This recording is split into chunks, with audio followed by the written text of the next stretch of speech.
Hi, everybody. Hi there. Well, we've got a show for you today that includes a lot of things. We're talking Ghost Town, Bighorn sheep, traveling with kids, Death Valley, and more. So let's get started and take a look. Hope you enjoy it. Again, if you haven't, please consider subscribing. Thanks to all of you who watch regularly. We really appreciate you. And if you have any questions, comments, or suggestions, we'd love to hear from you. So here we go. Hope you enjoy. See ya. Take care.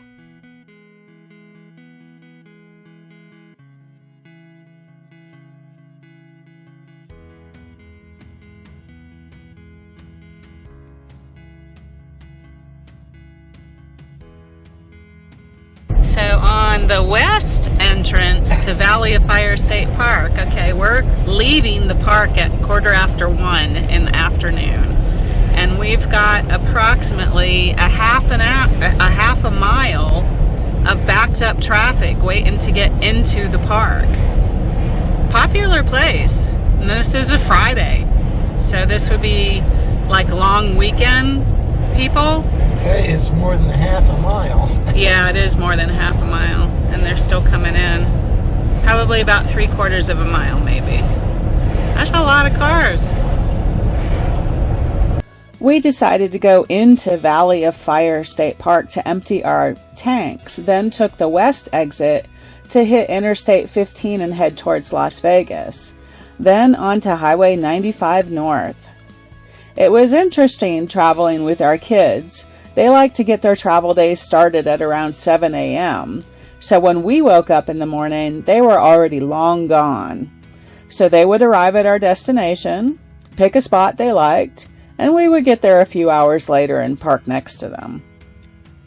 Beatty, Nevada and Bombo's Pond are one of our favorite places, partly because it's so close to Death Valley, but mainly because of the donkeys that wander through the camping area every afternoon. Bombo's Pond is BLM land, so it's free to camp there. We visited the ghost town of Rhyolite. Rhyolite was a gold mining town that popped up in 1904 and was shut back down in 1911. I just love this train depot. It's privately owned, and they seem to be working on restoring it little by little. Look at the flowers on this Joshua tree. I bet these are edible, just like the flowers on a yucca plant.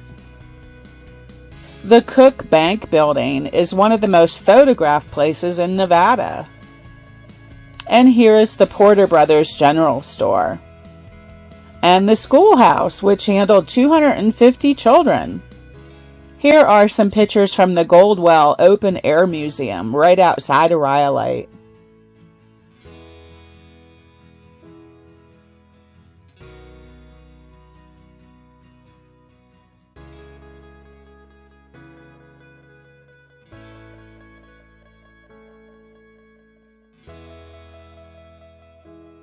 And our first donkey visit.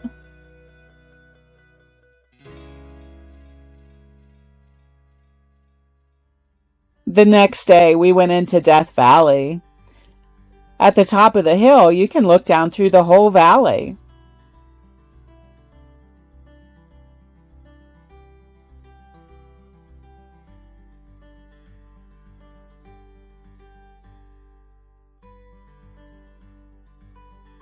We checked out the museum at the visitor center and learned about the many different geological features in Death Valley. There are actually 2 different deserts that meet here, the Mojave Desert below 6,000 feet and the Great Basin Desert above 6,000 feet. We grabbed some snacks at Furnace Creek, an oasis in the desert with its many springs. Then we visited Badwater Basin at 282 feet below sea level.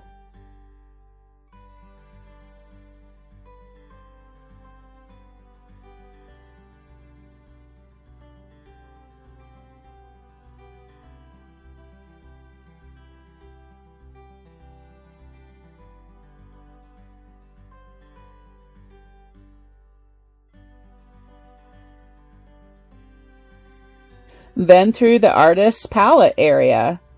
The striking colors splashed onto the rock at Artist's Palette were made by hot mineral-rich waters bubbling up from below many years ago. The magma-heated water met with lava, ash, and lake sediments, changing the chemistry and the appearance of the rocks. The greens and blues are chlorites, the pinks and purples are manganese oxides, and the reds and oranges are iron oxides.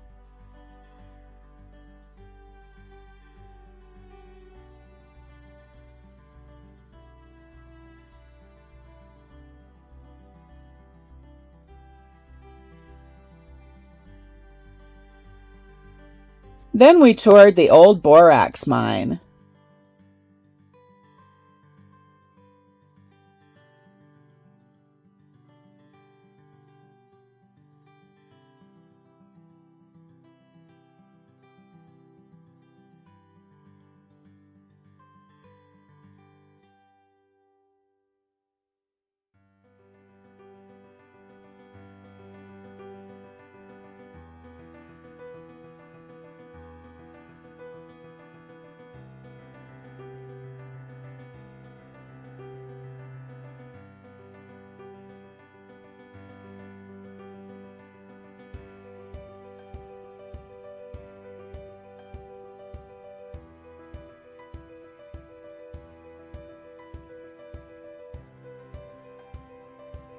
On our way home, we stopped at Smokin' Jay's Barbecue for supper.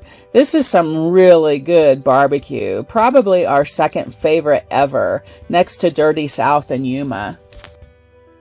These donkeys, they're just following Sandy all the way over to the trailer, walking right behind her like she's the leader. Crazy.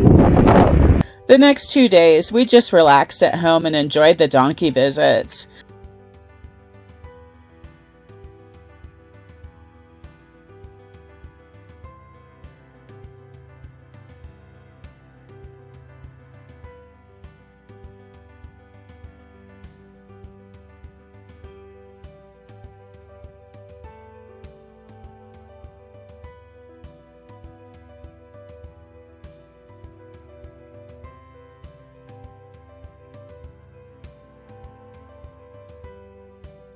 General wanted to say hello too, and they were all very curious for a little bit, but General still barks at the donkeys, and that makes them turn away.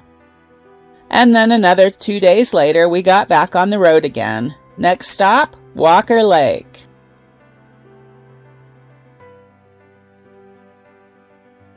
We drove through Goldfield,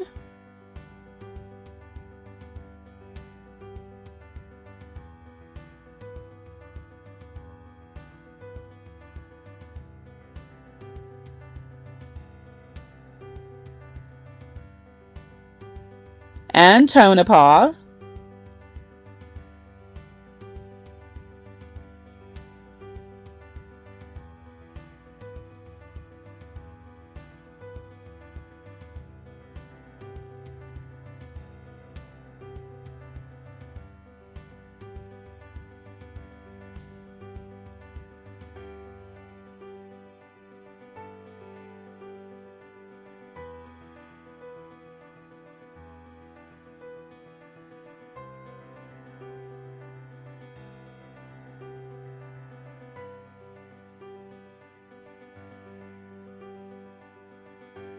Sportsman's Beach on Walker Lake is a BLM campground, and sites are only $6 per night. With our senior pass, we paid only $3 per night for dry camping.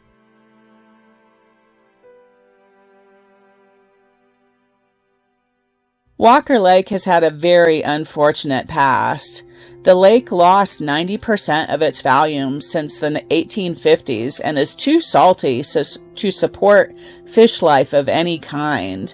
The lake used to be half the size of Lake Tahoe. Now it's only about a quarter of the size it used to be. Upstream agricultural diversions of the Walker River have reduced the flows into Walker Lake, and as the water level declined, the salinity has increased. Home to indigenous culture, fishing derbies, boat races, and festivals honoring migratory birds, Walker Lake has long supported vibrant economies and cultures.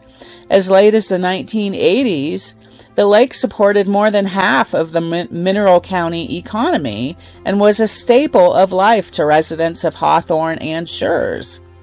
The Walker Basin Conservancy now works to reduce the collapse of Walker Lake by acquiring water rights and protecting them from diversion from the river.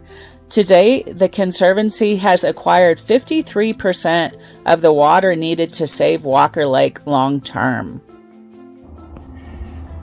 So Amber and Mike we're at Walker Lake in Nevada.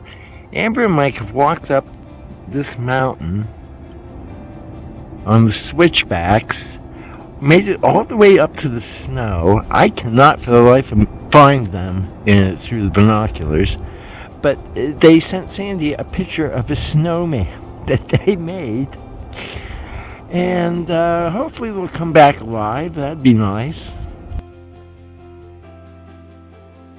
We were even blessed with a visit from the Bighorn sheep, which are very popular in this area. They come down from the mountains across the highway to get water and graze. We ended up staying at Walker Lake almost 2 weeks before we got word that it was okay to proceed.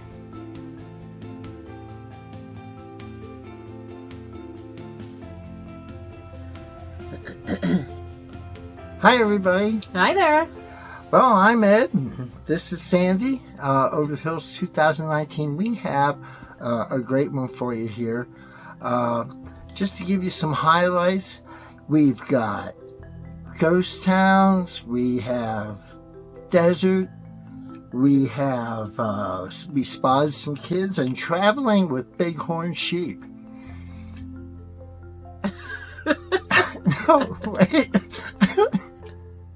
Traveling with kids and spotting Bighorn sheep. Yep, that would be it. Okay.